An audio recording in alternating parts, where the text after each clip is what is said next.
8 comuni al voto, 28 candidati sindaco, 756 candidati consiglieri divisi nelle 45 liste in campo. Nella Marca trevigiana le amministrative del 3 e 4 ottobre saranno particolarmente significative perché andranno al voto alcuni dei centri principali della provincia, a partire da Conegliano dove si propongono 5 sfidanti.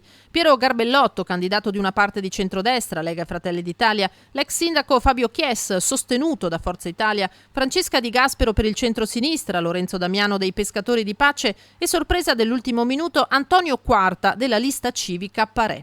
Solo 2 i contendenti a Montebelluna, il capogruppo uscente della Lega Adalberto Bordin, sostenuto dal centrodestra, e Loreno Miotto per il centro-sinistra. In corsa in 5 invece a Oderzo, l'uscente Maria Scardellato, candidata per Lega e Fratelli d'Italia, dovrà vedersela con il suo ex vice sindaco Michele Sarri.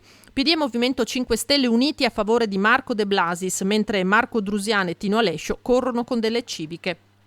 Ben 6 per la poltrona di sindaco a Villorba, con Lega, Fratelli d'Italia e l'uscente Marco Serena uniti per sostenere Francesco Soligo. Quindi Alessandra Callegari per il Partito Democratico, Silvia Barbisan per l'Azione di Calenda, Massimo Vernier per il Movimento 5 Stelle, Emanuela Parchi e Camilla Girasole per 2 civiche. A Volpago l'uscente Paolo Guzzo, leghista, si confronterà con Sebastian Grosso, sostenuto da una civica, e Guerrino Silvestrini del PD.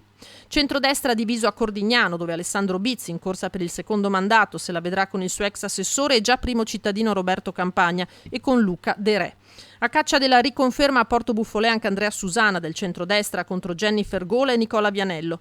Infine Monfumo, dove si ripresenta senza sfidanti l'attuale sindaco Luciano Ferrari, che dovrà però ottenere il quorum necessario alla rielezione.